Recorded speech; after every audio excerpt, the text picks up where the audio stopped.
The voters of Maricopa County in the last 30 years have elected only 2 sheriffs. Well, now coming up in November, you will have a chance to elect a 3rd. Coming up tomorrow, we will have the Democratic candidate for sheriff here in studio, but today we are bringing in the Republican candidate, Jerry Sheridan. So, Jerry, good to have you. Good to be here today. Thanks, Troy. So let me start with an easy question. Why do you want this job, and why should voters put you in it? No, that's actually not an easy question. Okay. But it's about passion. I spent 40 years at the sheriff's office. The people that work there asked me to run once again. And the passion to take care of business. And the second passion is to keep people safe. And the sheriff's office has a history of doing that very well. You talked about your years there at the sheriff's office. You served under Joe Arpaio. You were his number 2. The end of the Arpaio regime there was not very popular with voters and had some problems as well. Are we looking at a Joe Arpaio 2.0 if you get in this office? Absolutely not. I am not Joe Arpaio. They only made one Joe Arpaio. I worked for 4 sheriffs in those 40 years, and I learned from them and all the other people that I worked for over the years what to do and what not to do.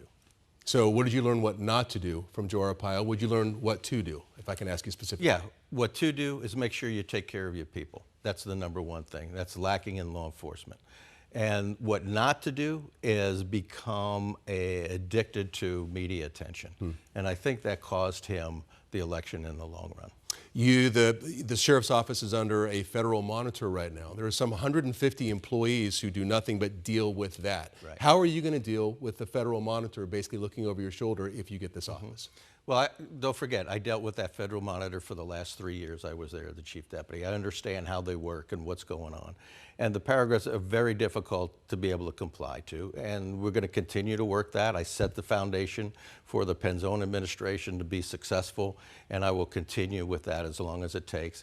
But I think the key is communicating with the court about what we're doing, what works, and what doesn't work. Let's face it, the judge wanted us to have unbiased policing. That was it. We all want unbiased policing, and we will continue to do that. But I think some of those court orders in his, 150 paragraphs, there's a whole bunch of them, don't have that happen. And I will communicate that to the judge so we can work out better and use those human resources, those deputies that are assigned to other things, to put them out there, take care of people, because I think public safety is suffering in the long run. Last question, because we're running out of time.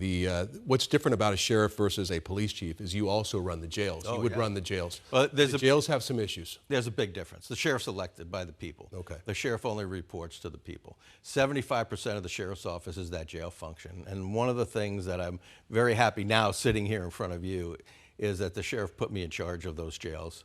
And I ran those jails for 12 years. We oversaw the design and construction, 4th Avenue, LBJ. And for people that don't realize, when we built a new kitchen, we built a freezer the size of a football field. And at that time, we were serving 30,000 meals a day. It's a huge undertaking that no one from a city agency has any idea about. And you're talking about your opponent, Tyler Camp, who comes from a city agency. Him, the previous sheriff, the sheriff in the 80s, that was from Phoenix PD, they have no idea. And that's 75% of what the sheriff does. All right, thank you for coming in. All right, Troy. Good luck going forward. Again, we will have Tyler Camp in tomorrow at this exact same time slot here on 12 News at 4.